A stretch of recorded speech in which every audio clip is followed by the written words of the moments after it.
Insurance isn't one size fits all. That's why drivers have trusted Progressive's Name Your Price tool for years. Just tell Progressive what you want to pay, and they'll show you coverage options that fit your budget. Visit Progressive.com to find a car insurance rate that works for you. Progressive Casualty Insurance Company and Affiliates. Price and coverage match limited by state law. Let's talk about Angie. Angie! Oh, Angie! Angie's been connecting homeowners with skilled pros for over 30 years. And they've made it easier than ever to tackle home projects. Their nationwide network has experts in everything from plumbing and landscaping to roofing, remodels, and more. You can read verified reviews and request and compare notes to find your best price. So join the millions of homeowners who use Angie to get the job done well. Download the Angie app today or visit ANGI.com.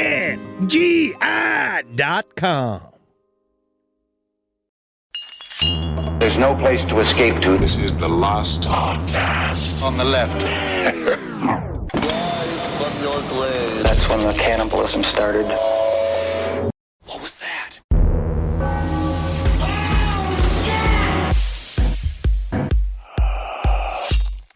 Do you think that Annie Lennox would have been made into a witch? Ooh, I love Annie Lennox. I was listening to Here Comes the Rain again today and looking at her, and she's just so fun and out there with it. Wait, you're listening to Here Comes the Rain, not Walking on Broken Glass? I do like that song too, but Here Comes the Rain again was just on the radio currently, and I listened to that, and I was just like, ooh, Annie Lennox, that's a cool witch. And she would have been right there in the middle of it, and they all started twitching, and then she'd go up there and be like, here comes the rain again. And then they'd all be like, and their Love fucking Annie shirts Lennox. coming off, and everybody's being like, let's fuck instead, let's fuck. And I just realized how upset I am that Walking on Broken Glass wasn't in the movie Home Alone. Huh.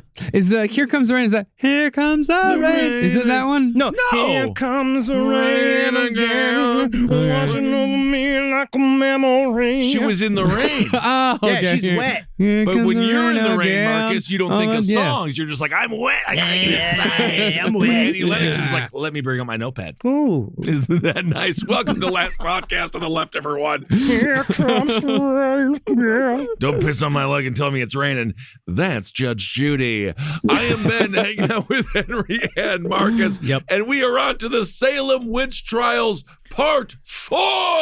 We're at the end. Can you feel yourself in the cart as you go towards your early grave, knowing that no matter what, your innocence has been tainted forever? Forever! Oh. You are a specimen of the devil, and that's how you'll ever be known. But Cool. today, Yes. we exonerate these women. Oh, good. And some men? No. Yeah. Okay. Not the men, even though they were also innocent. They're fucked. Men were fucked. Great, as always. So, when we last left Salem, the establishment had sent the second round of accused witches to their deaths, hanging 5 women in a single day on the say-so of a group of young girls collectively known as the Afflicted. Ooh, yeah, and that's not with a K. And those and the black metal writing. I know what you're talking about.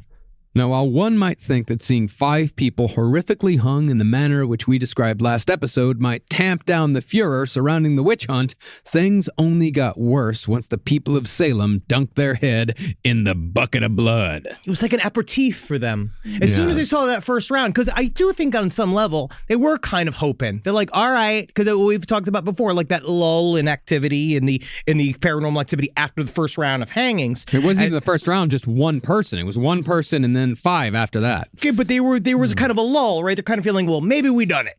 Maybe we've done it. But guess what? The fake law keeps rolling on. Mm-hmm. Rolling. Do not do Limp Bizkit, not today. Hard biscuit. As a consequence, people in Salem were quickly realizing that getting captured and examined was an almost guaranteed fast track to conviction and public execution. No. However, while most of the people who knew this still played the game, there were others who tackled accusations from a different angle. In Cambridge, a woman named Elizabeth Carey was accused and imprisoned, so her husband, a military man named Nathaniel, decided to actually do something about it. Yeah, this is a movie. Like, I feel like they're this little segment right here, because it comes down to, it's like, I've got a certain set of skills. I could turn wheat into the shape of a woman. And then they don't know. They don't know that it's not you in there. It's actually just wheat. All right, so we have a Liam Neeson Taken situation. Is this about to be a superhero tale? It's Taken. Okay. Knowing that she would hang if she went to trial, Carrie worked with an accomplice to break his wife out of prison. They were successful! They did it! Nice. That's called Witch Prison Break. What were prisons back then? Just a whole series of different kinds of sticks? How did they hold people? I mean, they're not like today. You can't break people out anymore. There actually was several versions of it. There was kind of shitty, kind of impromptu put up jails, right? Like they had to do stuff like that. There was also just the kind of the courthouse where the constables were. They'd have like a holding cell or two. There were essentially just shacks attached to the building. But also, I do believe there were, and I might be wrong, sidestorieslpodl@gmail.com if you know, because I'd love to know. I believe that they also dug ditches and had put people inside of ditches and then had sort of gratings put on top of them. Either way, not the most difficult prisons to break out of, perhaps. Well, it's not super max, but it's going to be somewhat difficult. It's not going to be the easiest day, although sometimes you could just break someone out with an axe. Sweet. That's fucking sweet. We broke them out with a sick guitar riff. Yeah. Nice. Well, after Nathaniel stayed behind to take the heat for a couple of days while his wife got clear, the daring couple fled to New York City, where nobody gave a shit about witches because witches were bad for every business except rope. Ooh. Meanwhile, though, those who didn't have a bold military husband to arrange a jailbreak were left to face the music in Salem. On August 2nd, the court of Oyez and Termine reconvened to hear the third round of witch trials, beginning with the so-called Queen of Hell, Martha Carrier. Now that's a big title. It is. Because you got all these fucking witches. How's she get to be the Queen of Hell? Like, why is she the one? Why is she in charge? Because she's last? I think she has the most amount of soot on her feet. Dirty ass feet, but some people like that. I know. Unclear. Okay. Maybe Unclear. Do you think that it was because she was like Quine, like that style, and everyone's been like, "Wow, girl, you go, girl!" Like it was like that, where they were all like, she was like a fashion icon or something. I think it was a lot like everything else, where someone just said it and it stuck. Yep. Maybe she wore Prada. Ooh, maybe it's Maybelline. Well, Carrier had been the woman whose sons had flipped after being tortured, discussed at the end of the last episode. But so many people testified against Carrier that the testimonies of her sons weren't even heard in court. Damn. Most notably, influential minister Cotton Mather used an oddly John Waters-esque insult when he referred to Martha Carrier as a, quote, rampant hag. Whatever, dog. That just means she's on that grind. She's in that grind culture out there being the Queen of Hell, being herself, supporting herself, being her own queen, right? Because when it comes down to it, queen ain't without anybody. She ain't a king. She don't need a king. Yeah, sure. Can one person be rampant? I think so. That's the idea. And that's why I feel like we'll put it to our listeners. Be the rampant hag you know you can be. Because that means... I agree with that, because you're undeniable. Because you're just a hag who's everywhere, anywhere, at all times. If you're a man, be a herg. Is that the male version of a hag? I don't know. Yeah, I think it's an asshole. Oh, yeah. That's true, too. Well, partly, people turned against Martha because she showed a seeming lack of empathy for the afflicted, while the rest of the community was bending over backward to take care of these poor, put-upon girls. Oh, it's kind of like how my mom did the thing when the Michael Jackson news fully hit, and it was like, oh, when I got molested, no one took me to an amusement park. Is it just that, where you just you just been like, yeah, fuck these fucking other bitches ain't doing shit, right? I'm a rampant hag. I'm everywhere. I don't take a day off from being a bitch. I love that your mom has the same ideas as Sam Kinison. Yes, she is. It reminds me very much of Birdcage when Nathan Lane's character was like, why don't they just let the babies die and it'll take the mothers down with the ship about abortions? And then Gene Hackman's like, that's exactly what Rush Limbaugh said. However, again, like it was with the fucking farm animals in the last episode, many of the people that testified against Martha Carrier did so because of petty disputes over property lines. And those subsequent arguments had ended in specific and somewhat witchy threats.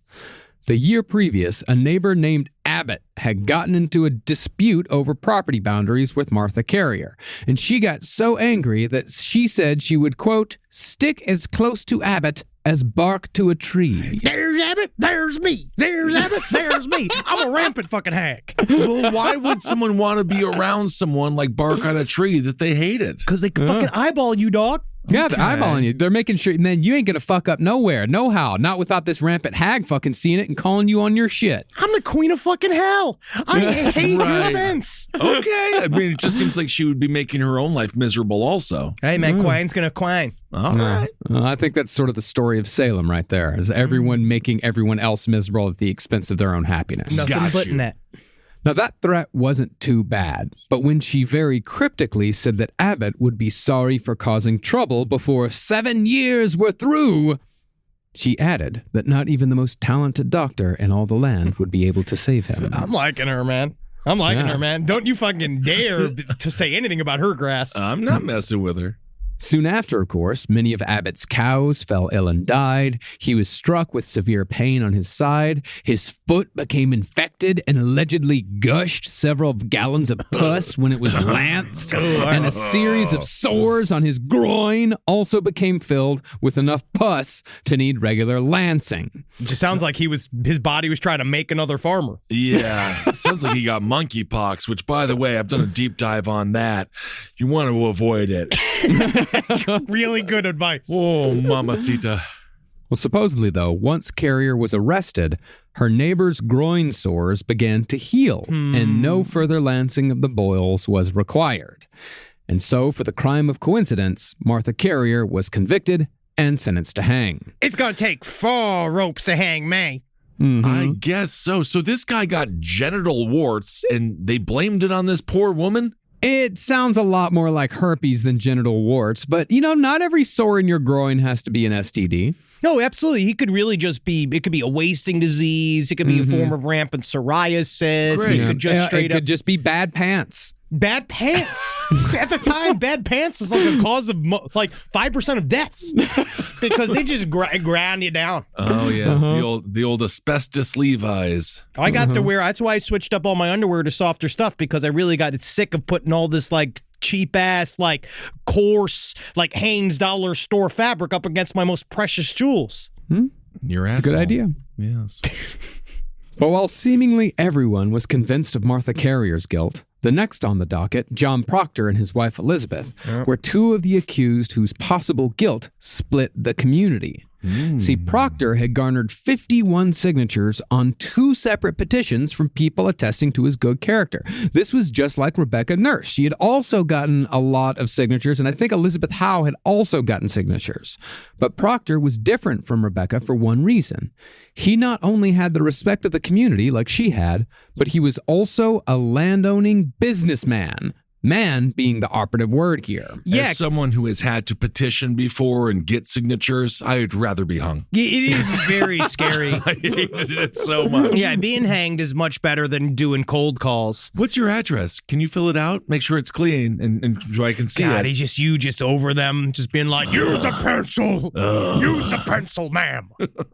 Well, therefore, since they were killing, or at least trying to kill, a highly respected man, a fair amount of mental gymnastics and cognitive dissonance had to be done to accept the guilt of such a person. And this was the first of many that would eventually come to be too much for the people of Salem to accept long term. Nevertheless, John Proctor and his wife Elizabeth were found guilty and sentenced to death. Not Daniel Day. Yeah, Daniel Day, sentenced to death. 66. Although his wife's execution was delayed until she gave birth to the child she was carrying. Man, that must have been a fun day. I mean, That must have been a night. You could be like, oh, congrats. Which was what was it? Which day was fun? The day she got pregnant, the day she was sentenced to death, or the day she eventually gave birth to the baby, or the day that she hung? Hopefully the only day she ever smiled was the day she conceived. Yeah. Right? Okay. Hopefully, I don't know if their pleasure was involved, but hopefully that's the one time she ever, when John Proctor gave the, yeah, all right, it should do that. That should be a son. I think that might have been nice, but Yeah. It was giving birth in the cell, in the Salem town, Danvers or Boston cell, wherever they were, and watching that flop out into the dirt, muck-covered hay, and they're all like, oh, that's good. Now you get to be hanged. She's just she had 2 seconds of unless she had postpartum depression, which actually might have helped. that baby could have been Jesus Christ himself. No, he wasn't, because he No, he survived wasn't. and he was just a guy. Yeah, Just some got- fucking guy. You can also Yeah. just see her. Well, never mind. I don't want to think. The image, you get it. Well, never mind. Were you just talking about her opened birthing vagina? Is No, what you're talking her about? Or- hanging and then the baby. Oh, flopping out of her? Flopping That's out. great. But also hanging. This You is a imagine. great detour. Fantastic. I'm glad we're here. Well, partly, the Proctors had been condemned by the testimony of their servant, Mary Warren, who had flipped from afflicted to accused and back to afflicted, a switch that certainly didn't help the Proctors. No, looking Kevin Durant, trying to get out of the nets. Wow, that's an interesting observation What? coming from you. He read a headline. This is how we talk to straight men. Now, John Proctor's conviction would have been a big deal anywhere in the Western world owing to his status and gender, but his trial and conviction would pale in comparison to that of the man who faced the judges in Salem next, the Reverend George Burroughs. This is the only guy I'm proud they hung. Yeah, he Yeah, because sounds. they got him, man. He sounds he like was an a asshole. reverend. Yeah, dude.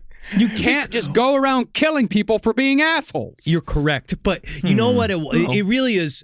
This is the kind of the crux of all of these trials is the fact that when he is convicted, that's when shit blows up. Yeah. Because you crossed the line. You finally did the thing. What was it? Whether you're using the line now, someone crossed the Rubicon. That's not. They've when been he using does. that. They've been using that line since Napoleon crossed the Rubicon hundreds of years ago. That's where not even Napoleon. That wasn't Napoleon. That was fucking Julius Caesar. Why not just hang out Julius the Rubicon? Caesar crossed the Rubicon. People Why have been saying can't that you for sit and enjoy it? thousands of years. Everybody was crossing through the Rubicon. Why doesn't nobody just enjoy it? We just need a sit there, vacation. like sit there, like We just need a look at the vacation. flowers. Just enjoy yourself. The After atmosphere Julius of the Caesar Rubicon. returned from his campaign in Gaul, The Rubicon Sir. actually sounds kind of nice. I don't know. All I know is I think someone crossed the Rubicon. That's for sure. You crossed the Rubicon on just making shit up. Hey, man. Hey, I'm just. I'm what just a the- funny guy. What the fuck is a Rubicon? I don't It's a know. river. It's a river. Who cares? So they crossed the river? That's what a Rubicon is? I don't know. If you want me to explain it to you, I will. We'll do it after. Yeah. We'll do it in Vegas. Now, the audience for Burroughs' trial was the hot ticket for the entire proceedings. See, Burroughs was a man of God, which was far worse than your run-of-the-mill witch because he had the power to eat the church from the inside out. Yeah. Supposedly, Burroughs was the ringleader of the entire operation, the so-called aspirant king of hell. Cool. What? Yeah, Martha Carey was the queen of hell, and Reverend Burroughs was the king of hell, which Burroughs made sense because he was the pastor who was, he was the witch who was masquerading as the pastor, which was the biggest sin of all. Yeah, dude. Therefore, That's the most he'd be metal the you king of could hell. be. That's like Yeah. the most fucking awesome shit. So on this entire water marble that we live on in Salem was both the king and queen of hell. It's like a just so coincidence. happened. Yeah, it's like if you go to any sort of mental hospital and you find like 5 Napoleons. Yeah. Oh, yeah. But also remember, the world was much smaller back then. I mean, it wasn't. Well, the Yeah. world was the same size, but the population was smaller. Yeah, and our perception of the world was far, far smaller. We had Yes. no idea that all the rest of America was out there. Well, the Spanish had gone over a while back, but We knew still, it was we there, but didn't we know were- it was that big. Yeah, we didn't have the internet. We have enough content for the episode, right? Yes. Okay. Now, this trial was one of the most dramatic of all. To start, the afflicted claimed that 4 ghosts, his 2 wives, and the deceased family of another reverend, had shown up on the day of his trial specifically to accuse him of murder. That's how which it was is. believed by damn near everybody in the room. Everybody's like, fuck yeah, the ghosts are here. Aw, shit. Oh, dip. Yep, it's the Haunted Mansion, the ride. Yep. Oh, there he is right there. Oh. Damn. Now, Burroughs' power was supposedly so strong that the afflicted weren't able to even testify against him because they claimed that he and the devil, working together, choked the words from their throats before they could get specific. Yeah, dude. Oh, they, my. they thought he was that powerful. They literally couldn't speak. That's it. They go, At some point, do you think that Joe Burroughs wished that he was that powerful? George Burroughs. Joe Burroughs Oh, is his great-great-great-great-grandson who currently has a sports Who's he play for? podcast. I don't know. Joe Burroughs, Cincinnati. Oh, is that child? Yeah, kind of. They're all children. Really, as you get older, you realize all athletes are just children. Yep. Mm-hmm. Luckily for the prosecution in the George Burroughs case, though, 30 other people gave depositions attesting to Burroughs' guilt. See, while being a reverend would have insulated him from the accusations in any other witch trial, it targeted him in Salem because he was the infernal body that most of the other false accusers orbited around. Everything kept coming back to him. And he was competition to somebody like Paris, right? Like he was technically competition. He was a kind of, sort of, not. He'd already left reverending behind. Yeah, but he because of that, actually probably is a thing that helped put a target on his back, because this point in time period, it's like, so if you wanted to be a Puritan was a 24/7 deal, right? Like, you don't get to just take off from being Puritan. You got to fucking go back into it every day. You got to put your Puritan time in. It's 23:45:7 because they're 15 minutes when you're taking a violent dump. You can't be a Puritan. I hope that God ain't there too. No. But this guy, like, he had separated himself from the church. And I think in a way it kind of took that protection away from him as well, where he had separated himself. He had accepted the half covenant. He was trying to be like a normal, like he was trying to be kind of whatever, just like a normal ass reverend, and they didn't want that.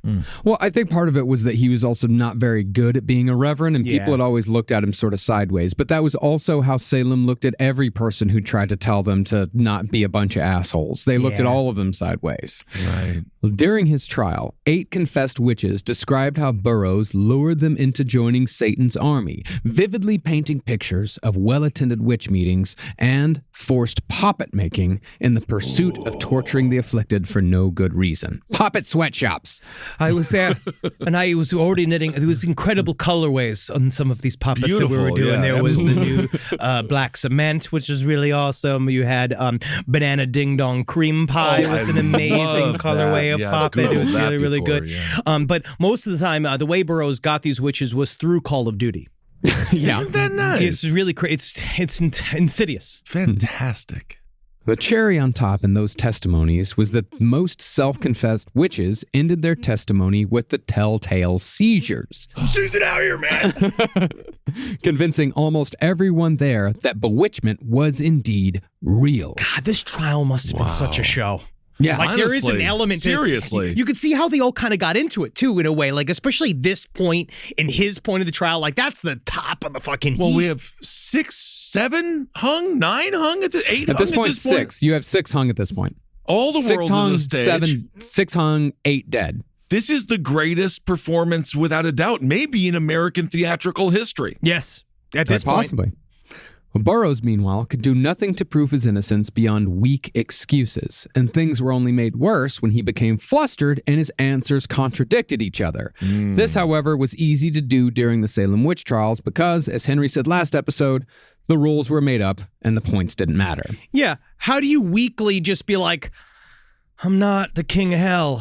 Like, that's like every day. You're like, I'm not, how do I explain this? Oh, God, I'm like, not the king of hell. I mean, if he was the king of hell, would I be here? No, everyone would be burning around me. I'd be like, you're all on fire now. I read a really interesting point of like, okay, so Satan is more powerful than he has ever been, but he must be, like, his armies are slowly but surely, like, allowing themselves to insinuate themselves in the religious communities of the entire world, and he'll slowly turn everybody and flip everybody to this cabal of worshipers of his great power and blood drinkers and all this kind of shit. Sure, but wouldn't he be like, hey, guys, why don't we chill on telling everybody what we're doing right now? Like, why would he be like, why are we yelling this from the rooftop? The plan isn't completed yet. It's not supposed to be I and the former Barack Obama arrive and flip this whole country into a gigantic military unit, right? A prison planet. That was the idea.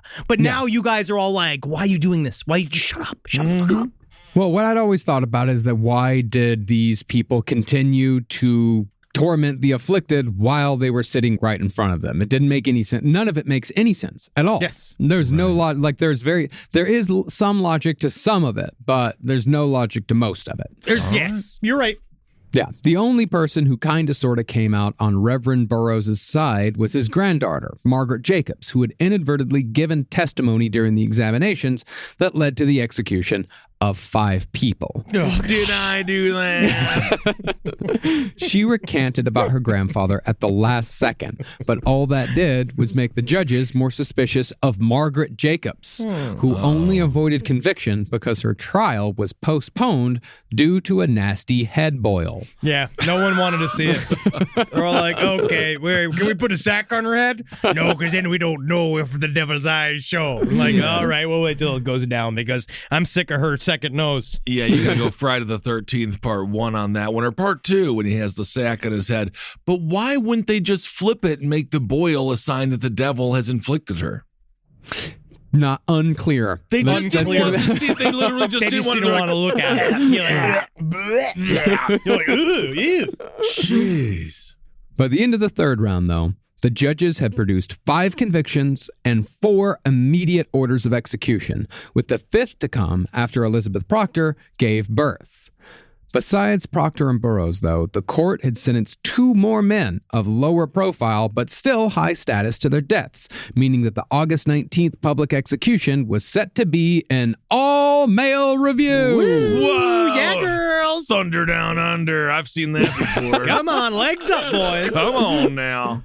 Now, like the trial, the execution that was co-headlined by the Reverend George Burroughs and John Proctor drew the biggest crowd yet.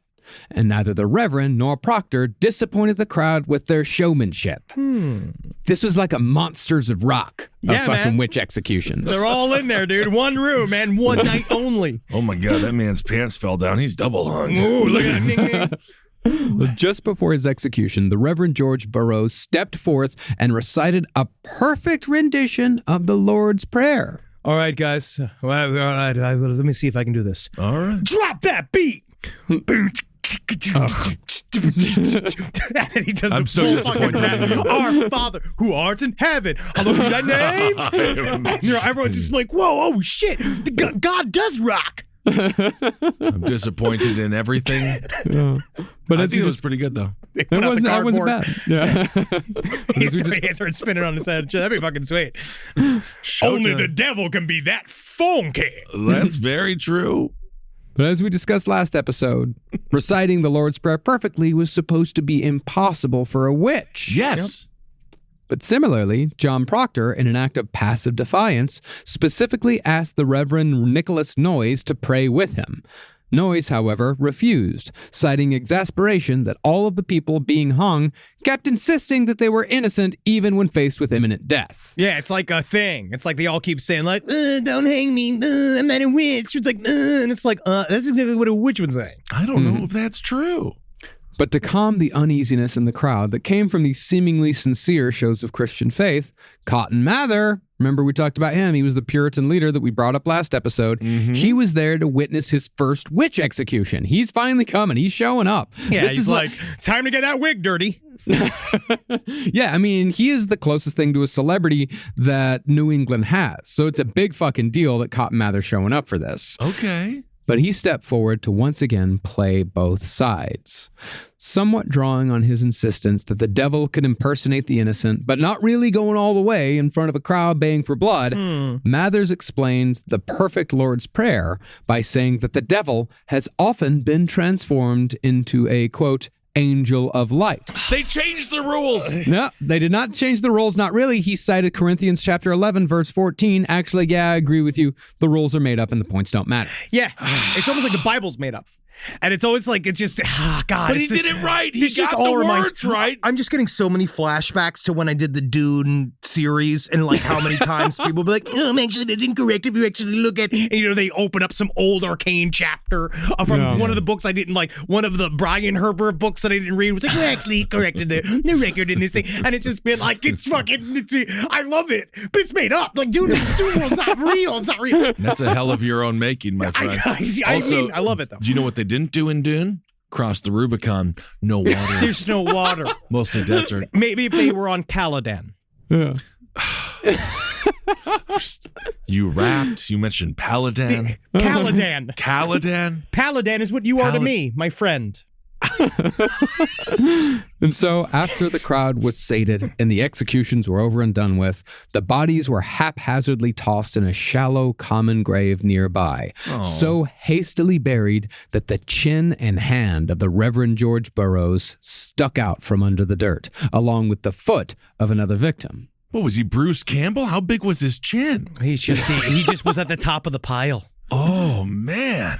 And that maybe he was the last one killed, or maybe he was no, he would have been the first one killed. It's like the baggage in the plane. The first bag to go in is the last one to come out. So he was probably the first killed because he was the first on the pile. I actually do believe, weirdly, I think it was the opposite. I do believe that he was last because that was the point, is that he was the most important. So his job headliner was to watch. He was the headliner. And his job was to watch them all get punished, because the idea is to wait for the most important ones to be at the end of the line, because you kind of give them a constant opportunity to confess. Right. Okay. Well, while one might think that this hasty burial might have something to do with the gravediggers being afraid that the devil might come for his acolytes, it had more to do with the rank smell of the corpses, because the executions had taken place in the middle of a heat wave. It's a heat wave! And don't forget, everyone, upon hanging, voids their bowels. So it is four fully grown men covered in their own shit and blood and piss, and it's about 95 outside in a humid-ass Massachusetts day. Yeah, man. When in Massachusetts. That's the subway car that has no one in it. Yep. And then you're like, it's my lucky day. And then you get in it, and then you're like, oh, I get it now. Mm-hmm. Wow. You know, I will say here in the city, it's getting to be where that's just sort of the permanent smell. No matter what car you're getting into, that's just the way it is. It's going to be it's just the way it is all the time. I think it's just because it's August, and that's when urine really bakes into a car. That's the stinkiest month in New York. Yeah. By far. Yeah. But regardless of the stench, the sons of the Reverend George Burroughs dug up his corpse in the middle of the night, transported it to family land by boat, and discreetly reburied it in an unmarked grave. They think now there's a parking lot there, or maybe a school. Yeah, that'd be cool. That just makes like sense. Hitler's bunker. Yeah, which is underneath the affordable housing units. Is that right? Yes.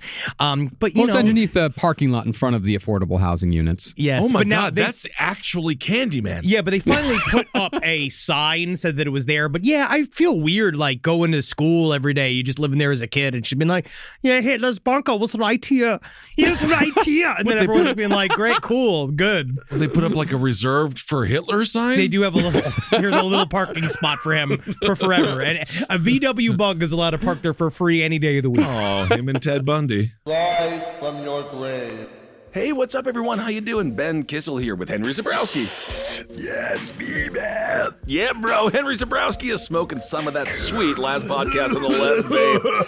So go out there and purchase yourself some. I hope you enjoy it. We have sativa, we have indica, and we have a hybrid. And I have to tell you, from my personal experience, they are wonderful. Super tasty live resin. You really get that delicious weedy taste, which is what I like. And 3 different experiences. You go to your local vape store and get it.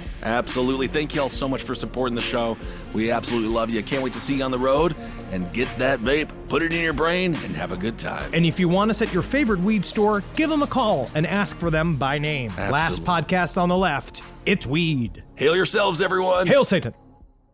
This podcast is brought to you by Squarespace. Squarespace is an all-in-one website platform that helps you stand out online. Yes, that's right. You don't have to smash your face with a hammer. You can just start a business. It's got everything you need on Squarespace, from securing your domain to building a professional site and showcasing your work all in one place. Let's say you want to show everybody how you can carve your ribs out of your lower abdomen so that you look more like a Ken doll. That's amazing. You can bring your vision to life with AI-powered design or curated templates, plus flexible editing tools that helps you create something that truly reflects your style, especially if you are somebody that is trying to corrupt the young men of America. That's what Squarespace is really going to help you. Squarespace makes it easy. It makes it easy for you to put all that together, and you just go to Squarespace and do it all.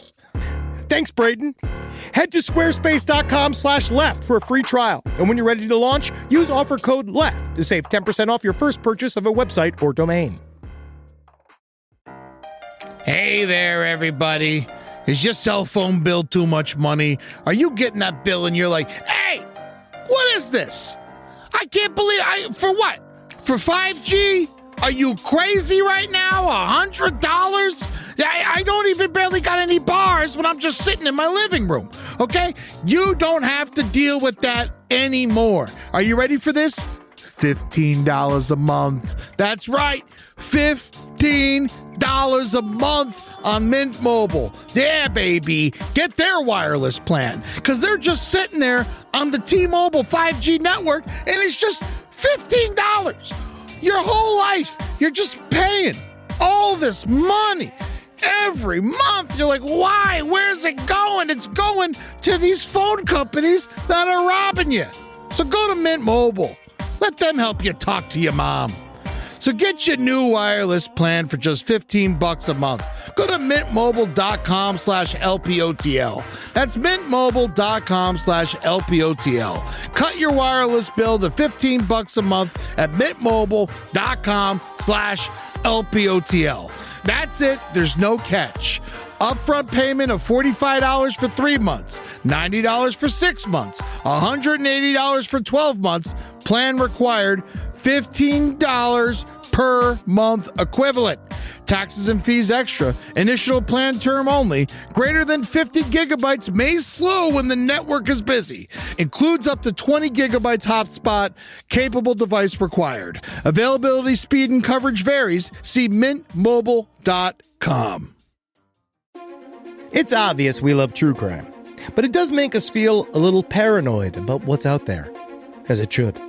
And that's why it's so important to get a home security system that gives you peace of mind. With SimpliSafe, you can stop crimes before they even start using their AI-powered cameras to identify threats on your property and alert US-based live agents to take action. Like arriving in a helicopter in the night, coming down from the helicopter, zipping down and breaking through the windows with their big axes, and going through the house, ripping through the walls, finding the criminals. It's easy to do. SimpliSafe has been a game changer for us. And the best part, there's no long-term contract. We've used it since the very early days of SimpliSafe here at LPN, and it keeps us safe, doesn't it? It keeps all of our thoughts inside the building. Then there's the ones we let out because they have to go out because that's a part of it. But SimpliSafe keeps the other thoughts safe. And for that, we say thank you, SimpliSafe. And we want you to experience the same peace of mind as we, which is why we've partnered with SimpliSafe to offer an exclusive discount to all of our listeners. Right now, you can get 50% off your new system by visiting simplisafe.com/LPOTL. That's half off at simplisafe.com/LPOTL. There's no safe like SimpliSafe.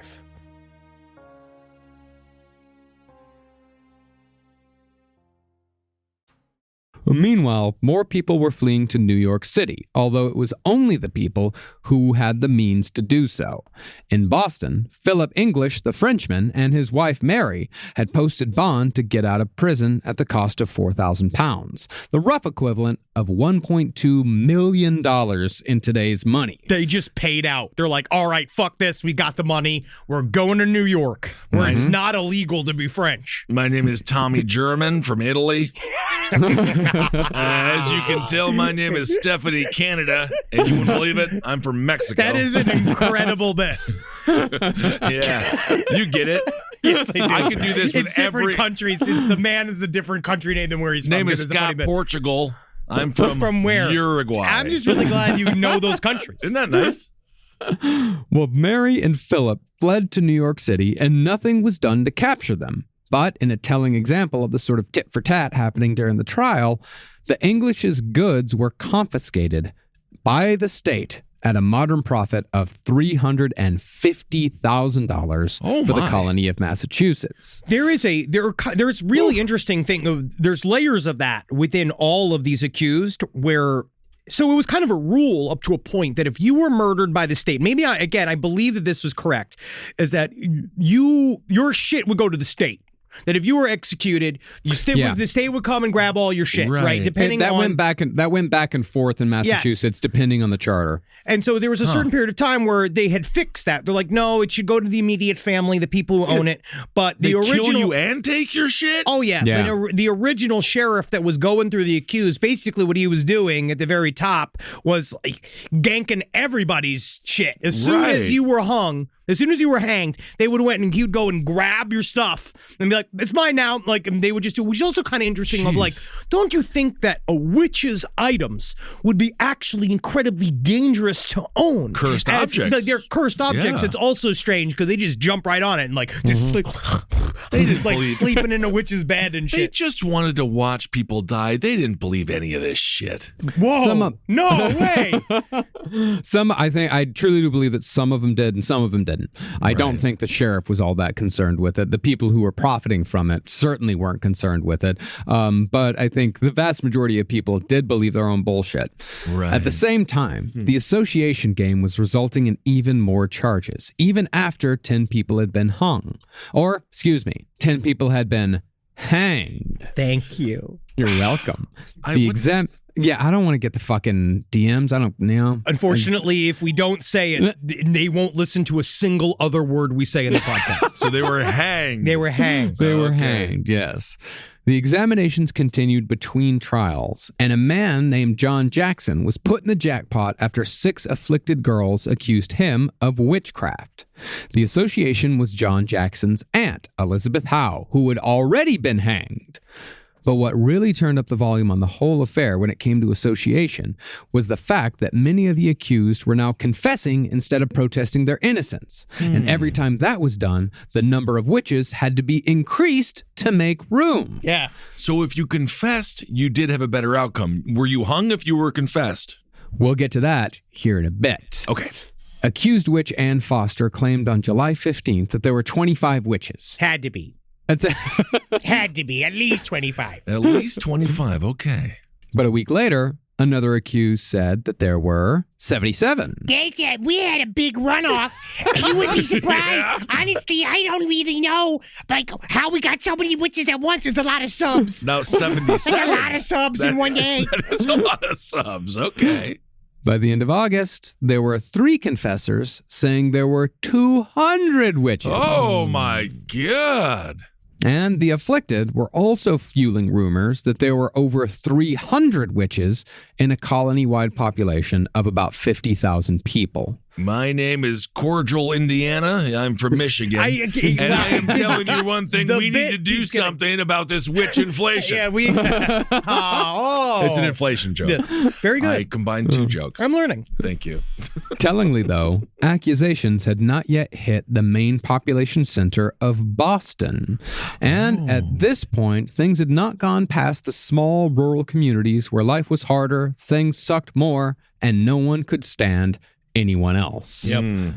But speaking of Boston, some people already imprisoned in Boston jail were confessing to even more crimes after being harassed by other people who had also made false confessions. What is going on? It's full lunacy. Everything, the wheels have fallen off of the entire society. Sounds like it. This is insane. Listen to this. The troll Abigail Hobbs convinced a woman named Rebecca Eames that Eames had been a witch for 26 years and that her son had been a wizard for 13 and that they'd both tormented people together. This woman fully believed this. Hi there, Rebecca. It's me, Abigail Hobbs. Just got done being with my best friend, Mr. J. I hate your Polish Harley Quinn. Don't even mix these strings for me. Can you see my happy trail goes all the way up to my neck? There's no reason for you to lift up your shirt. It's just amazing the swirls of hair around my perfect breasts. But listen, hey, Rebecca, did you know, all right, you know how everybody fucking hates you? She's one of the sexiest women in superhero lore. Yeah, but not me. I'm Harley Quinn. Hey, Rebecca, you know how, like, everybody hates you and they've hated your whole fucking life since you took this, like, last 26 years? Yeah. What if I told you? Yeah. Yeah, witch. Is that good? Yeah. Yeah, it is. It's fun. Yes. Yeah, there you go, girl. Yes. Yes. Yeah, come on. Be a bitch with it. Come on. Act like it. Act like a witch. Be one. Yes. Yeah, come on, Rebecca. Be fun with it. That's bad. We live in fucking hell. Yeah. Yes.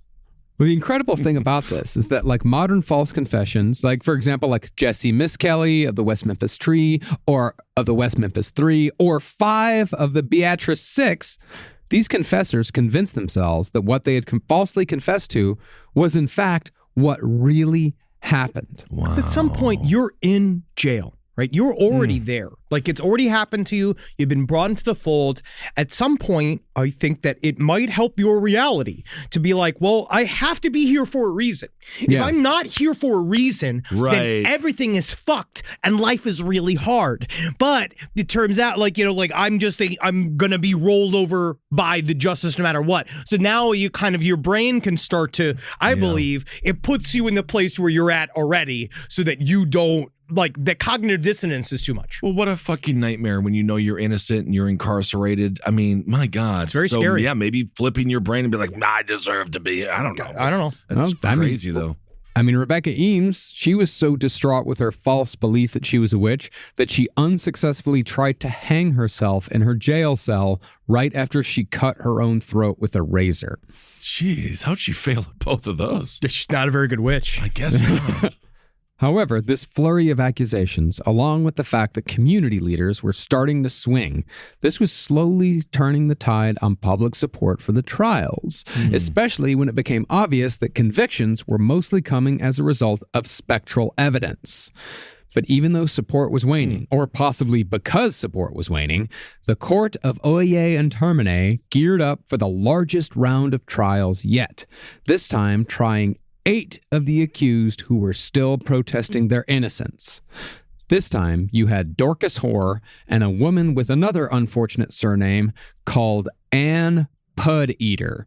Oh, Anne Pud-Eater. Any way you pronounce it, it's a bad name. Pud-Eater, Pud-Eater, Pud-Eater. That's my wife. Pud Eater. You know what I actually found out is that Dorcas Hoare is actually the long time the relative of the actress Jean Smart. We did learn that. We learned that on Wikipedia when a fan sent it to us. Mm-hmm. Yes, Wow. I saw the same tweet. We were added on. But isn't that interesting? I'm happy that you took that information and pretended like you did research. People like that show hacks. And maybe it's because I am one. Dorcas Hoare. Now, 5 were convicted right off the bat, but Dorcas Hoare confessed after her conviction and started naming names. For that, the law seized her estate, but granted her a reprieve from execution to see how many more names they could get. Absolutely. We got Morcus Slut. We got Forcus Bitch. I love Forcus. Forcus Bitch is actually very sweet. She's a lovely woman. Oh, yeah. Wonderful. Wonderful. Well, amongst the convicted in this round was Mary Bradbury, a well-respected woman of high class in her 70s who was the wife of a military man. She actually had more signers than anyone on her petition at 118. Wow. But seeing how much good signatures had done in the past, Mary Bradbury was broken out of jail by supporters and hidden away. That's the one thing about back in the day is that if you did have 100 people that believed in you, they could all just come and just pull you out of the jail. Because they're more of all the they're more than all the cops. That's and very they just be nice. like, all right, we want that guy. Like, you remember what happened with Joseph Smith? It was like the same shit. Yeah. It reminds me a little bit of... It was bad news for him. Reminds me a little bit of the early Bonnie and Clyde as well, right? Didn't they do a series of jailbreaks and things like that? He remembers. He does remember. That's nice. That was like 4 years ago. Is that right? Yeah, dude. Yeah, maybe 5. It was when we were. What was when we were in Australia? So I want to cut myself in half and just count the rings. One ring is going to be all tincture. I know. Well, meanwhile, 9 more cases of witchcraft were tried, and 9 more were sentenced to hang. 4 of those, however, including the troll Abigail Hobbs, had pled guilty during their examinations. But at this point, possibly because the judges felt that the fun was almost over, people were being sentenced to death seemingly just for the crime of being accused. A woman named Margaret Scott was convicted because she asked her neighbors for corn, and the neighbor refused. You know how it is. What? No, I don't. I don't know how it is. Afterward, the neighbor's oxen refused to move all night, and this was seen as evidence of witchcraft. These fucking ox have no idea how important it is for them to move. They don't know. There's all these animals are just like, I didn't do it. I'm just hanging out. I'm just having a bad day myself. Oh my God. Another argument over 10 shillings worth of wood was added to the evidence, and Scott was thereby sentenced to hang.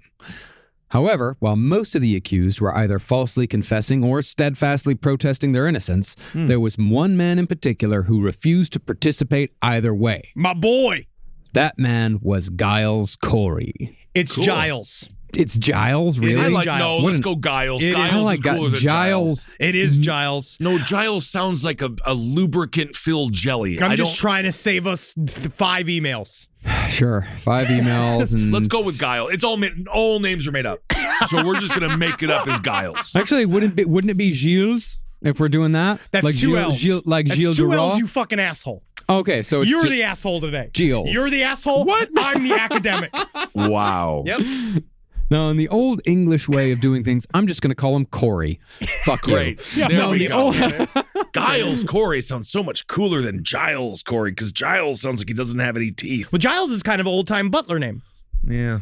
Now, in the old English way of doing things in court, the accused answered to the charges first with his plea. Then he was asked if he was, quote, willing to be tried by God and country, that is, by a jury. No.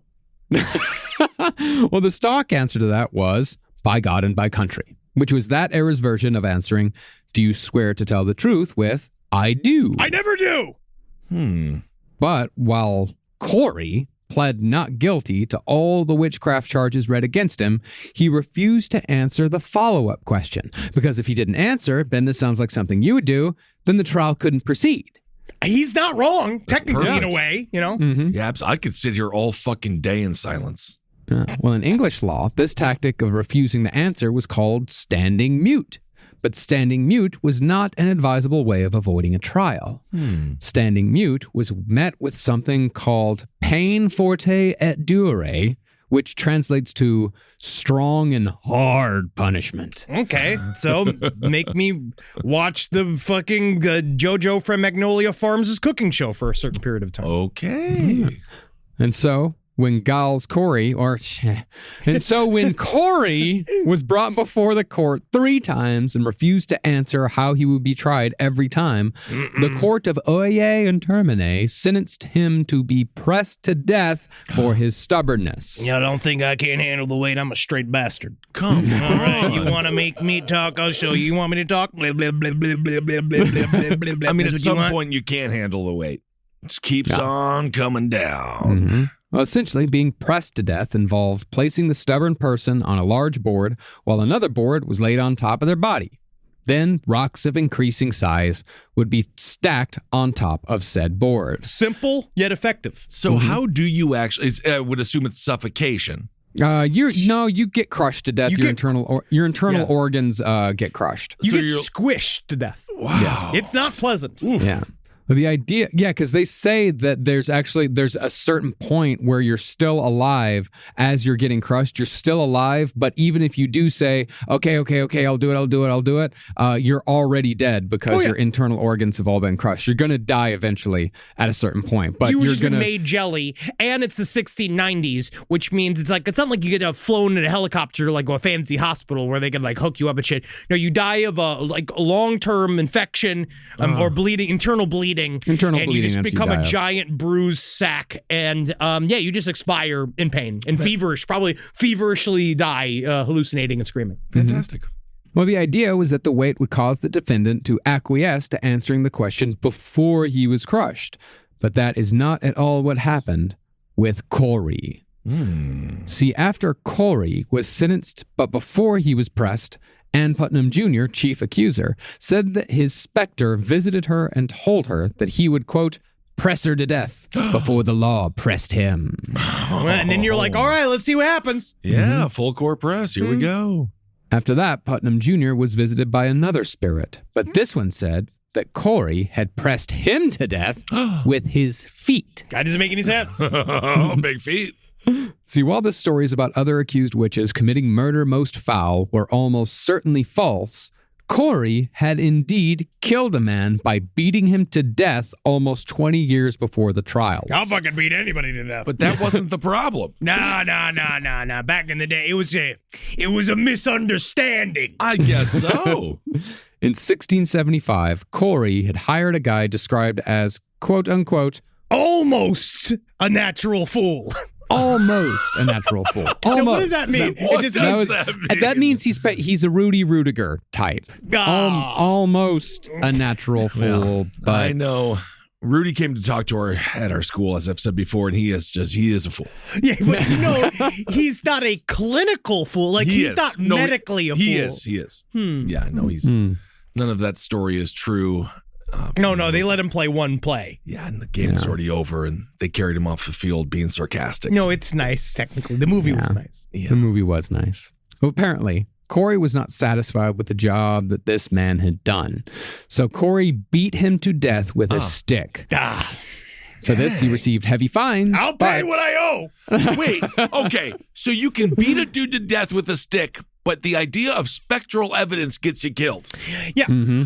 This is also a time period when... this is the founding of our country. But this is someone who was below somebody who is a moneyed landowner, so when it comes down to it, they are of a different law. He beat a lesser to death. I see.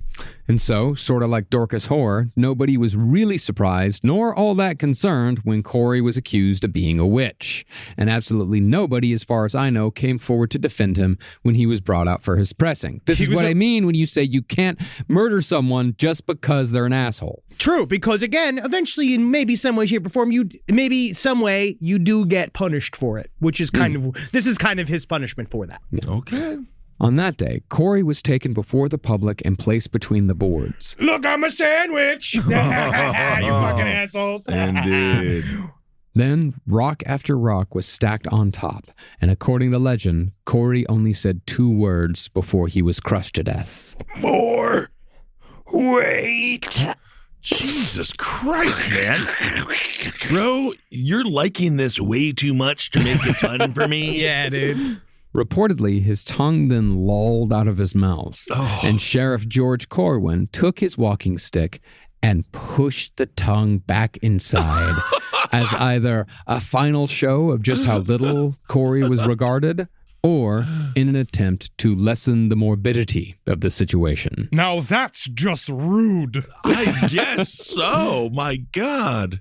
This, thankfully, was the first and last pressing in Massachusetts history. Wow. And according to records, Corey was buried near the crossroads by a place called Butts Brook as a final indignity, because Butts Brook was where they normally buried people who died by suicide. And of course, usually you bury someone 6 feet under, but in this case, 2 feet will do. He's pressed. He's pressed. You're saying it's because he's a panini now. He's thin. So, with Giles Corey pressed to death, all that was left was to hang the next round of witches. Jeez. But where the first round was 1 hanging, the second was 5, and the third was 4, the hanging day held on September 22nd, 1692, featured 8 executions. Oh, they're about to adopt a duck. This is like season 5. Yeah, this is the crossover episode with the other shows on TGIF all showing up at once. Now, the 8 executed that day held steadfast to their innocence until the final drop, just like all the rest. But what's most interesting about this round was who hadn't been executed, namely the confessed witches. The total number of convictions on the last round had been 15, but 7 of those had confessed and pled guilty. Therefore, those 7 were spared the hangman's noose. See, in a move contrary to damn near every witch trial that I've ever researched, not a single person who actually confessed to being a witch in the Salem Witch Trials was executed, including the troll Abigail Hobbs. Yeah, dude, Abigail she just got to go cause mayhem in a bunch of other people's lives after this shit. They just flipped it and reversed it. Well, they just the confession was more important than anything else, because that's legally... Then just confess. But that's what they had, right? They had that legally, that's where they got you, and they sort of had this, there was a religious hook to this. And you can go and we'll go into a little deeper. Yeah. Now, it's said that the choice to not execute any confessed witches is a puzzling one, but I think it's actually pretty cut and dry. See, for the first 3 rounds, a plea of not guilty was met with a trial, a conviction, and an execution in short order, usually within a couple of weeks. What became quite clear to the people of Salem by the 3rd round was that those who had confessed were not being executed. Instead, they were being held in jail where they were naming more witches and testifying against those who pled innocent. And the more you distance yourself away from the day that you're supposed to get hanged, the more you think like, I got some wiggle room here. And so you just keep naming witches because what that does is like it allows you to sit. I mean, like it's not a great jail. Like you're not having a great time, but you're not dancing on the end of a rope. They just turn state evidence. Yes. Mm-hmm. Therefore, while 19 out of 19 people who pled not guilty to witchcraft in Salem were executed, absolutely none of the 52 people who confessed were hanged, although 2 of them did die in jail. Now, it is believed that had the witch trials continued for much longer, the magistrates would have eventually gotten around to setting dates for the executions of the confessed witches. There were IOUs for it. Okay. And that's as good as a trial. It is.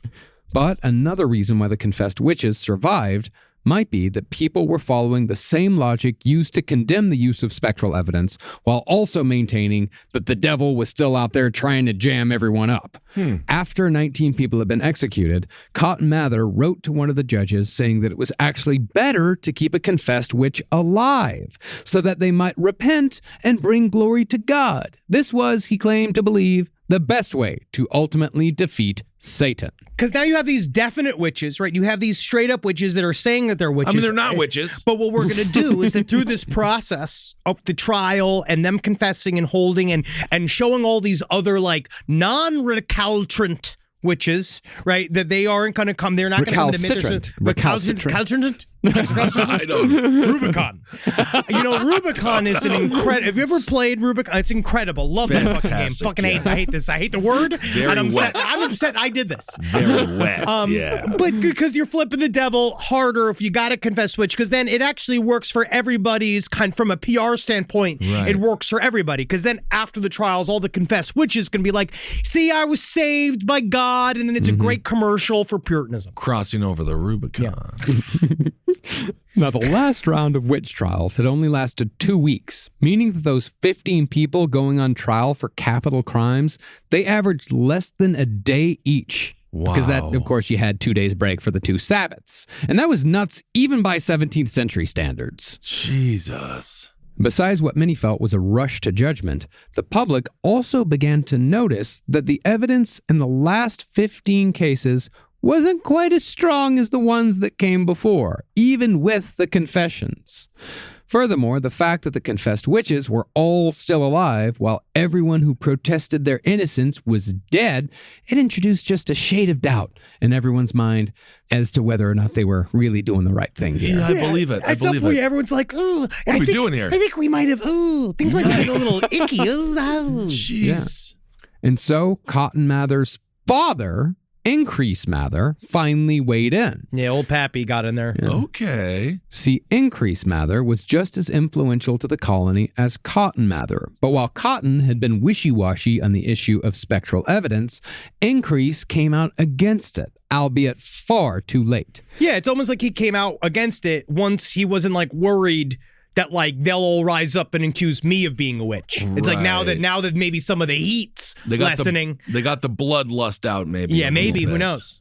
Kind of, sort of. I mean, he was his ideas were, he was one of those guys that I think believe, not believe. And the name Increase, by the way, because I know you're all thinking about it, it's a literal translation of the Hebrew name Yosef or Joseph. Joseph translates to increase. Because he was supposed to increase the amount of Christ in this sinful world. I just thought he was a big fat asshole. Yeah. That's funny. That's so funny. I didn't know. Well. Yeah, Joseph was lied to. Now, part of the reason why Increase waited so long to involve himself in the trials was that he was a friend of Massachusetts Governor William Phips, and Increase couldn't be seen coming out against the judges and, by extension, the colonial government. Do you know that Phips was also close to being accused of witchcraft before all of this? Him and his wife, the same thing. That's a part of the ickiness, a part of why they didn't want to involve themselves was because they had already went through his wife went through a series of accusations in the past and he pulled her out of it. Well, he also, he used a little bit of magic himself. He did treasure divining. They that was his whole did thing. Joseph Smith shit. They all did the same stuff. Mm-hmm.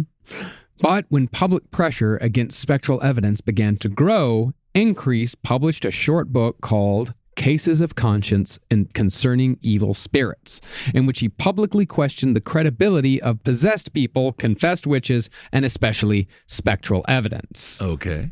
However, this probably had less to do with his conscience and more to do with the fact that there were rumors going around that Increase's wife was the next to be accused of witchcraft. She's a witch. It's getting too big. Okay. Yeah. And that's why I don't think he waited until it was socially popular to come out against it. I think he waited until it touched him to come out against it. And waited until it kind of came out of rural Massachusetts, because as long as it stayed in the backwaters, who gives a shit? Just let them fucking battle it out. Well, that was the idea a while. They kept thinking, I think in a while, they're like, well, this will burn itself out. Like, this will all burn itself out. But then it just kept raging. Mm-hmm. Now, while Increase's book could have been a bold stroke against the establishment, he didn't go all the way because of his aforementioned connections.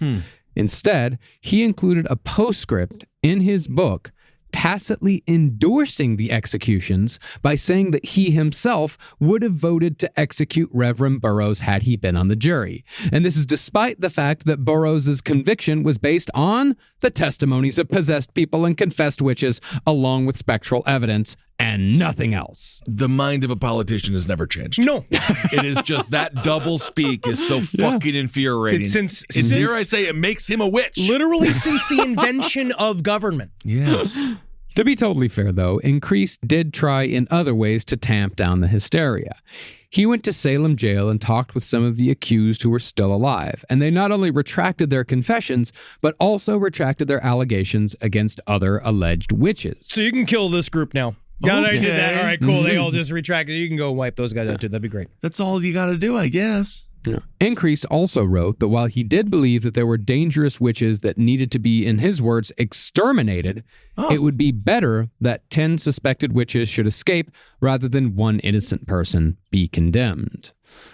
But like the accusations against Increase's wife, the thing that truly started winding down the Salem Witch Trials was when cries of witch began reaching people of actual power outside of the backwaters of New England. Yeah, once it got out of shithead town and it started going into big shithead town.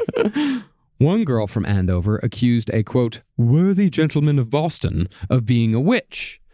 But instead of weakly protesting, this worthy gentleman obtained a writ to arrest the accuser for defamation, then sent some goons to deliver the message. And that does help the message get delivered. Very Frank Sinatra of him. Very. Predictably, the afflictions of that afflicted cleared up toot sweet. In addition, other people were starting to realize that those imprisoned in Boston jail might not last the winter, especially considering how 2 people had already died of jail fever even when it was warm.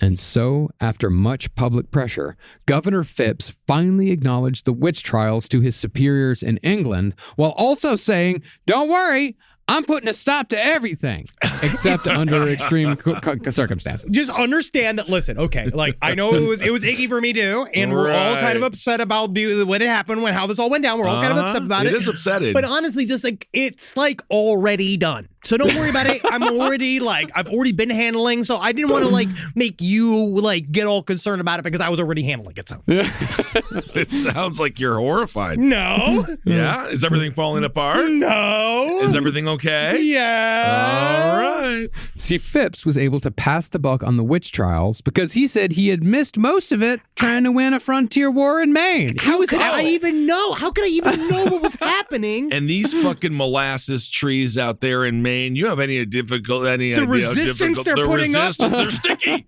I lost 14 and then there's all these men. people living behind them. That's crazy. And it was like, how do you get here?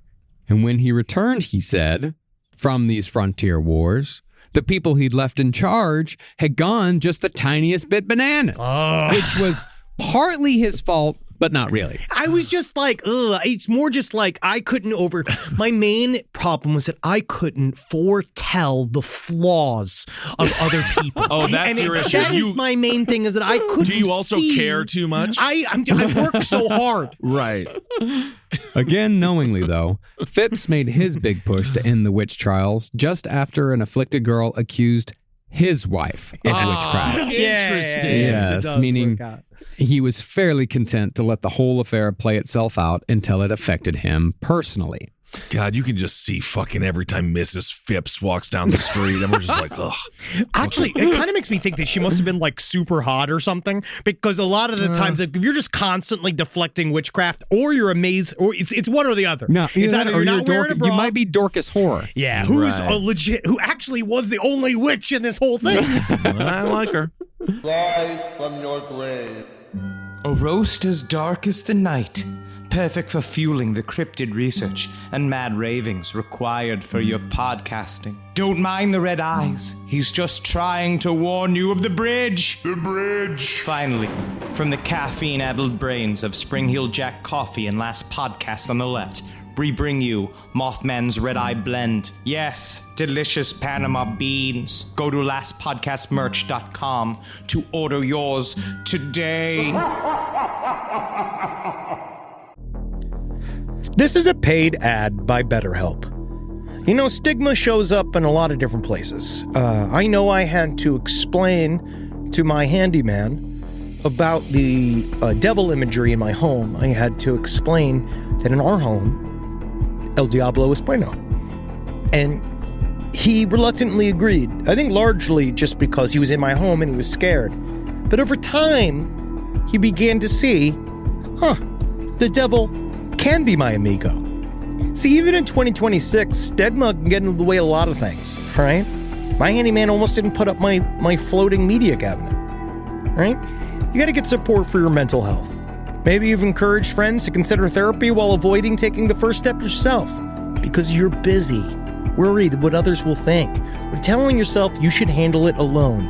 No, you need a team. Get therapy with BetterHelp, the world's largest online therapy platform. Give me a space to slow down and talk through what's building before it feels unmanageable. So let's take a short questionnaire to identify your needs and preferences, and BetterHelp will handle the initial therapist matching work for you. Their industry-leading match rate means BetterHelp typically gets it right the first time. Feel confident knowing BetterHelp therapists work according to a strict code of ethics and are fully qualified. So don't let hesitation hold you back. Find support with BetterHelp. Sign up and get 10% off at betterhelp.com/lastpod. That's betterhelp.com/lastpod. Back to school season. You've got the new backpack, the folders, the 17 highlighter colors. But there's one essential that never makes the shopping list. Their pillow. And we all know better school days start with better sleep. So we've got big news. Coop Sleep Goods is running their back-to-school sale. Save 20% on the entire collection. Spend $150 or more and get a free gift. The sale starts July 28th and ends August 25th. From cooling pillows to mattress toppers that transform thin dorm room mattresses, the only thing left to blame for a bad night's sleep is their insomniac roommate. Coop's pillows are adjustable, built to fit how your kid sleeps, whether that's a twin XL dorm bed or their room at home. Spend $150 or more and get a free Ultra Tech pillow protector. Head to coopsleepgoods.com/comedy. COOP sleepgoods.com/comedy. 20% off plus a free pillow protector with $150 or more. Hey, listeners. Marcus, Ed, and Henry here. It's a little bit of an announcement. You loving all the episodes of Last Podcast on the Left lately? Well, listen, now you can get even more from us. Squeeze it out of us. If you want to hear new episodes ad-free and unlock access to Last Podcast on the Left 7 days early, subscribe to SiriusXM Podcast Plus on Apple Podcasts or visit SiriusXM.com/Podcast Plus to start your free trial today. Do it. But even though the witch trials were, for all intents and purposes, over, there was still one more death to go and a few more trials. On December 10th, confessed elderly witch Ann Foster died in jail, but her body was not released to her family until they paid the £6 owed for fees incurred during her imprisonment. You got slop. You got hay. Right. All right, we brought in all the crows to scream at them so they couldn't sleep. What about all the tax dollars that we're paying for it? Like, no. That's to pay for our hats. All That's right? for your and fucking also, hats. We're fighting trees in Maine. Oh, God. Now, in order to just sort of forget that this whole thing ever happened as fast as humanly possible, Governor Phipps ended the court of Oye and Termine and banned any further publication on the subject of witchcraft in New England unless he approved it. He just thought, hey, all right, we'll all just shut up about this. That's what we're going to do. And he put a 3-year ban saying, like, no one can even mention that this happened. Boom. And, and it certainly is not super interesting. And it's certainly not as, like, one of the most, like, compelling stories about a microcosm of government and religion, all that kind of shit. So you'd be surprised how many people, like, wanted to talk about it. It's totally forgotten about, though, huh?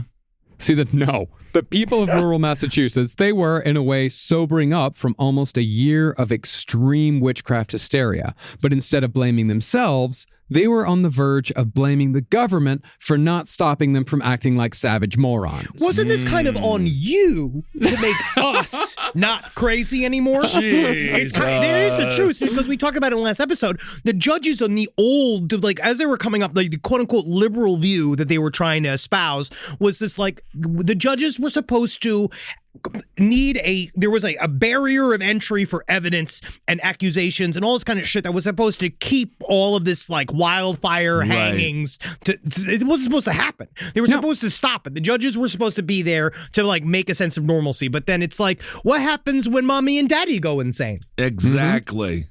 And so, to squelch any sort of opposition that might bring down the fledgling colonial government, Phipps engaged in what author Emerson Baker calls the first large-scale government cover-up in American history. Good work! Ooh, wow. Yeah, first one, American soil. I'm going to tell him this. It didn't work. Nope. No.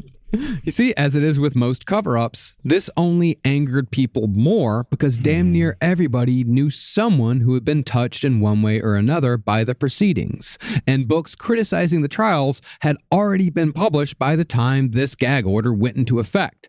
Among the most notable was A Brief and True Narrative of Witchcraft at Salem Village by Reverend Deodat Lawson.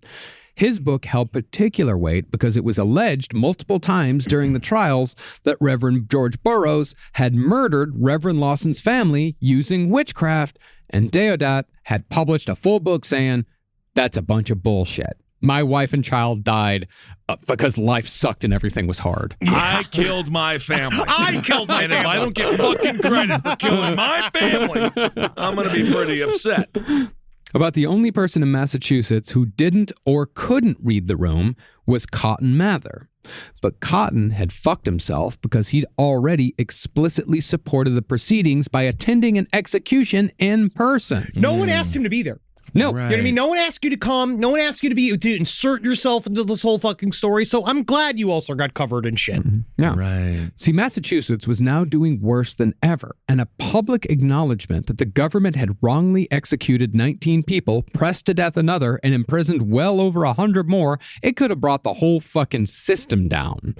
And so Cotton Mather fell on his sword and publicly defended the trials in a highly selective book called The Wonders of the Invisible World, which What? Yeah, it's The Wonders of the Invisible World. It minimized the use of spectral evidence in the trials and didn't mention any of the public support which some of the executed received at all. Yeah, he tried to retcon the whole thing and say, like, well, spectral evidence was only used, and he cherry-picked 5 cases. Yeah. Where it was like, no, actually, there was evidence here, and blah, blah, blah. He was all full of shit because, he'd already ruined himself. Sure. And while his sacrifice might have saved the colony in a governmental sense, his obvious dishonesty destroyed faith in Puritanism because Mather was a Puritan leader. Sort of like how failures in evangelistic and Catholic leadership have been eroding membership in those religions here in the Western world for decades. As far as the rest of the accused or confessed witches still in prison went, 50 were rotting away by the time the court of Oye and Termine ended. Most of the cases were thrown out for ignoramus or lack of evidence, but 21 were still tried. And out of those 21, 3 resulted in guilty verdicts. Now, while the court of Oye and Termine was done, Chief Justice Stoughton, arguably the driving force behind all this mass death, he was still in charge, and he signed a warrant for the execution of the last 3 witches and all of those who confessed during the trial. Yeah, he wasn't done. Like, he wasn't. He wanted them all dead. He literally wanted another 25 people hanged. He was a true believer, I guess, or refused to acknowledge that he was wrong. I think he was a true believer. It was maybe a little bit of both. He's a real Sheriff Joe Arpaio. From what I read of him, he was not that. Honestly, I don't think he was a true believer. I think that he felt that it was politically convenient, and he had already gone this far. He had already killed 20 people. And then at this point, he's like, well, if I now say that I'm not going to execute all of the rest of them. It's almost rude to the 20 that are dead. It's rude. We want to respect the 20 that I already killed. Yes. We're going to need to kill 21 more. Yeah. Wow.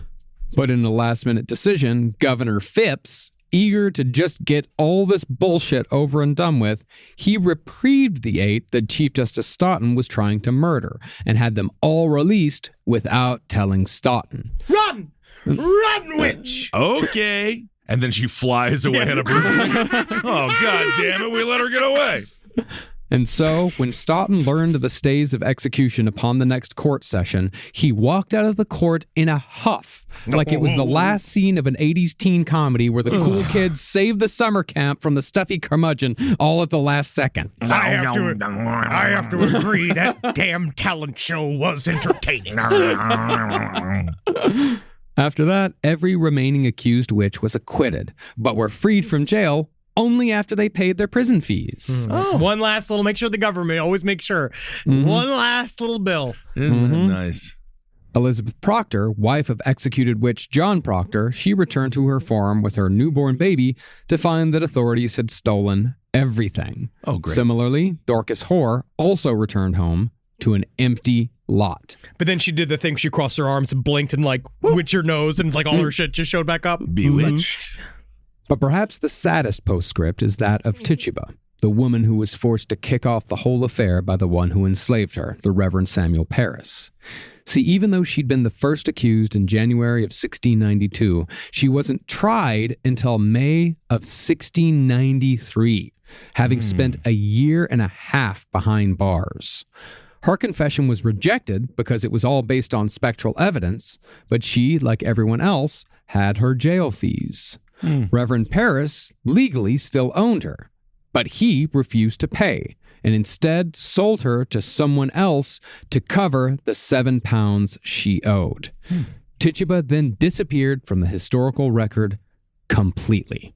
But as far as what happened to everyone else, Governor Phipps ended his governorship in 1694, but incredibly, he was replaced by Chief Justice William Stoughton, who ruled until 1701. It's almost like they gave him that to be like, you know what? In the end, thanks for killing a bunch of people in the new state.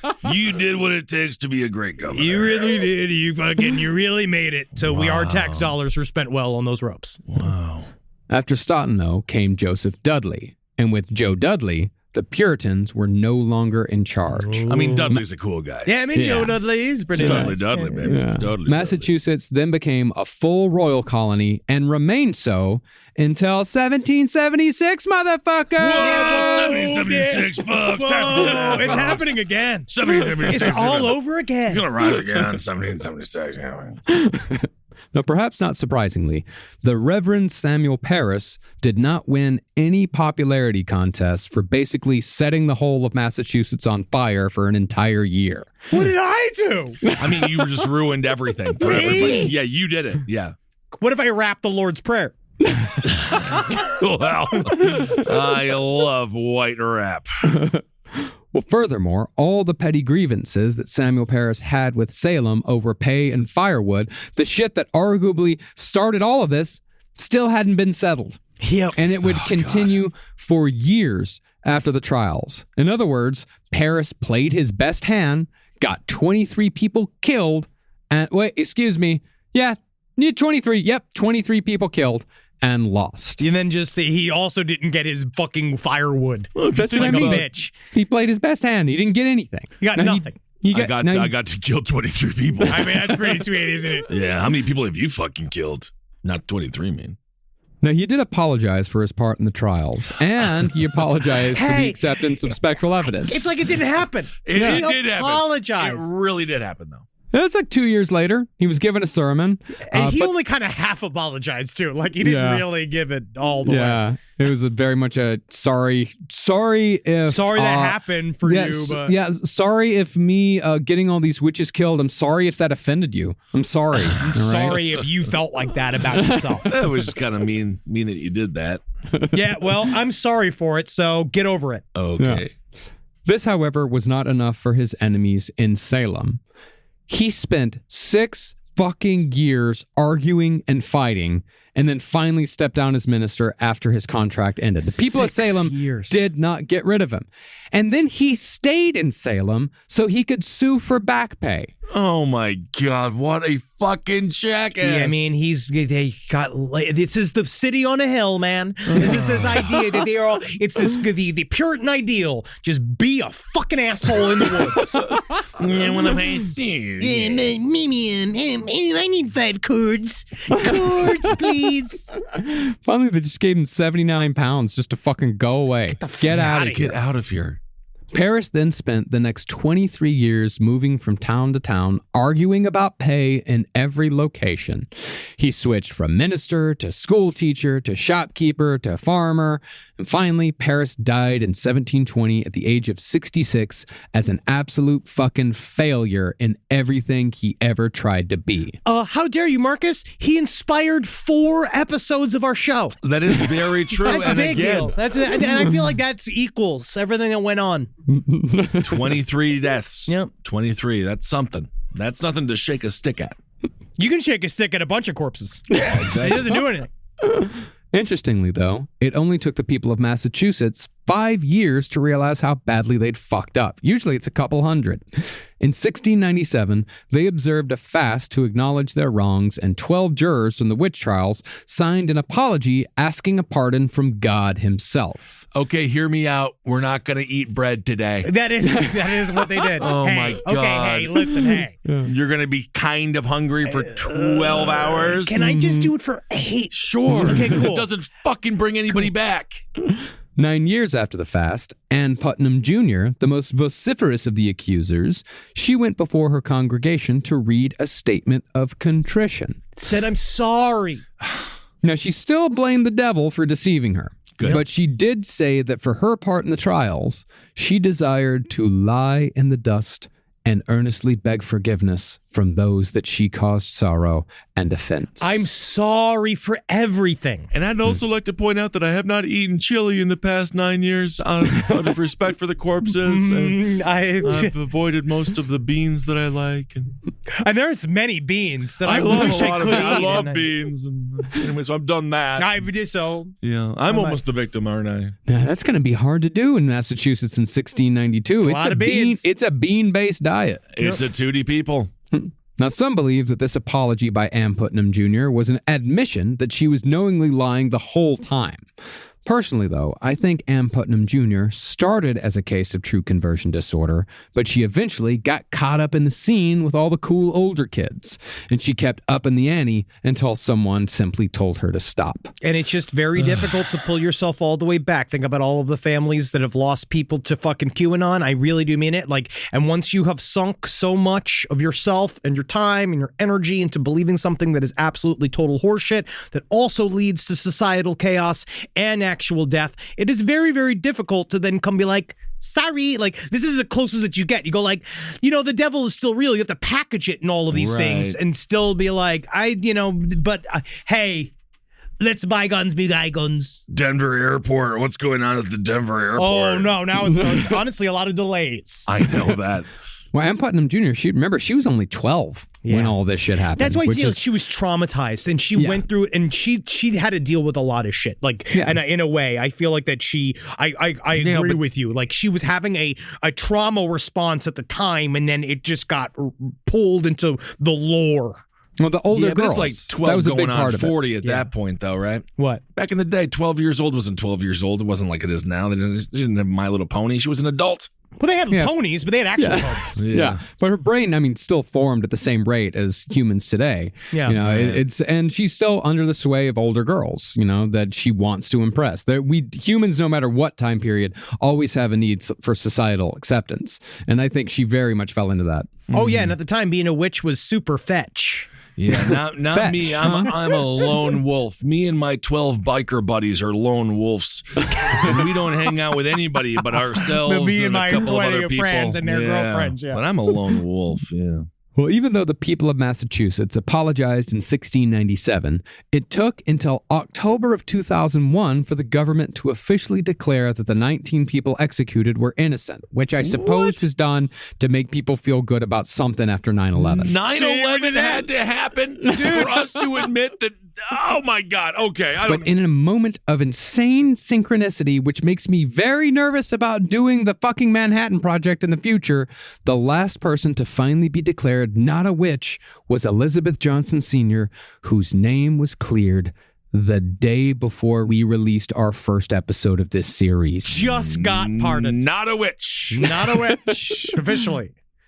But when we're talking the long-term consequences of the Salem Witch Trials, it didn't just come down to the fact that they effectively killed Puritanism as a religion, although that was quite consequential. Oh, yes. Apart from that, Salem required the Christian leaders of the New World to heavily examine how they talked about Satan to their congregations. This is one of the very few, we saw it after the Black Death too, but this is one of the very few moments in history where you see a moment of people understanding that we need a change. Like something has to change. Well, they're going to call him the much cuter Beelzebub. Yeah, we have to modernize. We have to move forward. It's a moment of historical post-nut clarity. Yeah. Oh. See, they realized that if you spent all your time telling people that an all-knowing, all-powerful evil force was roaming the earth with the purposes of committing evil for evil's sake and destroying their way of life, if you kept saying that shit all the time, people are eventually going to want to do something about it. And as they blatantly saw on display in Salem, this sort of rhetoric not only causes intractable community divisions, but also inevitably leads to violence and death. Because you're fighting a war. Right. You're literally fighting a war against the devil, so people are going to die in that war because you're fighting against a concept that doesn't exist. I always like I like pornography with storylines, so my post-nut clarity is usually like, this episode of Seinfeld wasn't really that good. Because I jerk off to Seinfeld. He's been saving that. Because I jerk off to Seinfeld. Actually, the Seinfeld porno parody was pretty good. I do like it. Oh, is that right? I like it was pretty good. It was pretty good. Yeah, Sasha Grey's in the scene men. with Elaine, dude. Dude. No, I know. Yeah, but it's because it's the whole plot. Men. No, the whole plot. But those men have sex with women, with other that women show up. Because remember, they're always dating.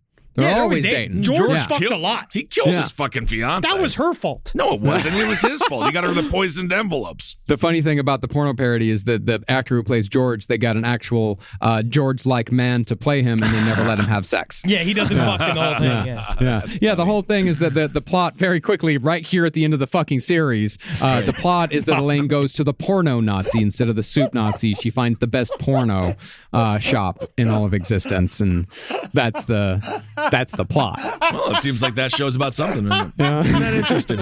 All right, there you go.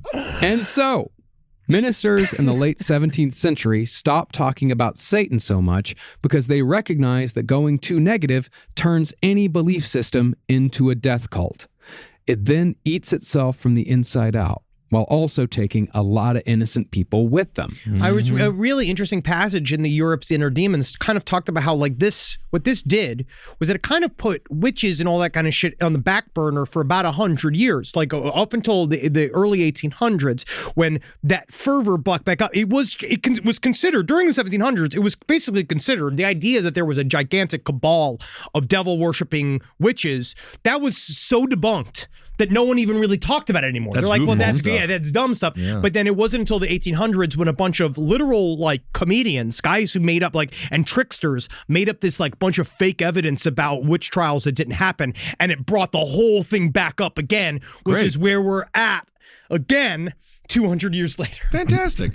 Well, ministers therefore sent the devil back to hell as an entity that waited for sinners to arrive instead of tempting them here on earth.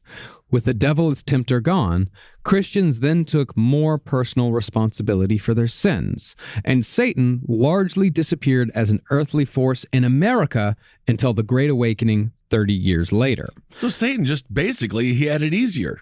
Yeah, just go chill out, He got to relax. work from home. Yeah. So, while it does seem like our current divisions in America will never fucking end, have faith that we're currently in the middle of just another satanic cycle.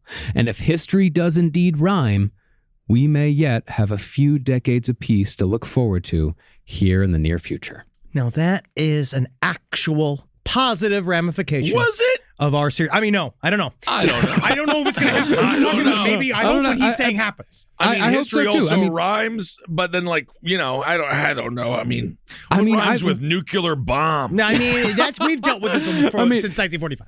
Yeah, it is hopeful that, that the bomb doesn't go off anywhere. But, if the Salem Witch Trials, and as it has happened dozens of times throughout history, if it's any indication, Satan always gets really big and then gets deflated. A lot of people usually have to die in the process. Great. Yeah, awesome. A very large portion of the population, an outsized portion of the population usually has to die first. A lot of people's lives need to get ruined and all that. Sure, but then eventually everyone goes, uh-oh.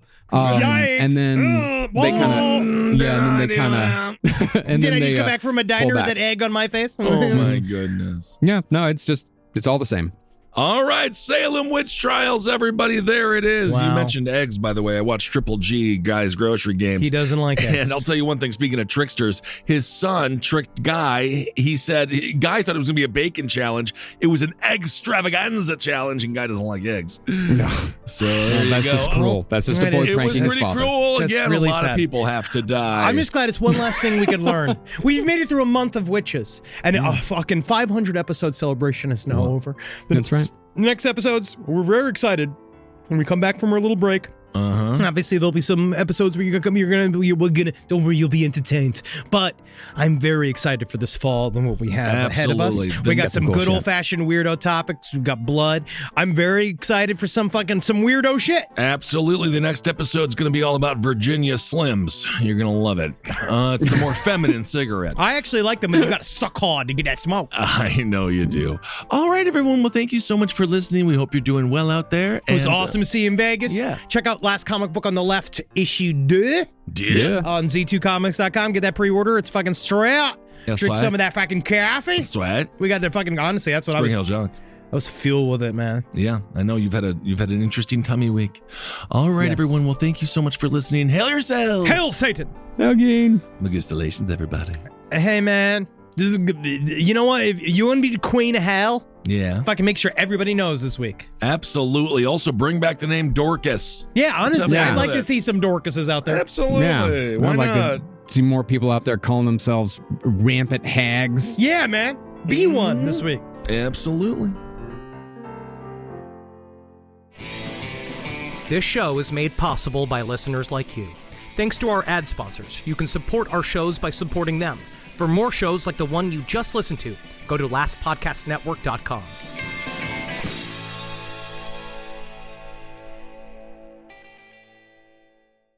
Back to school season. You've got the new backpack, the folders, the 17 highlighter colors, but there's one essential that never makes the shopping list.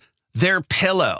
And we all know better school days start with better sleep, so we've got big news. Coop Sleep Goods is running their back-to-school sale. Save 20% on the entire collection. Spend $150 or more and get a free gift. The sale starts July 28th and ends August 25th. From cooling pillows to mattress toppers that transform thin dorm room mattresses. I mean, the only thing left to blame for a bad night's sleep is their insomniac roommate.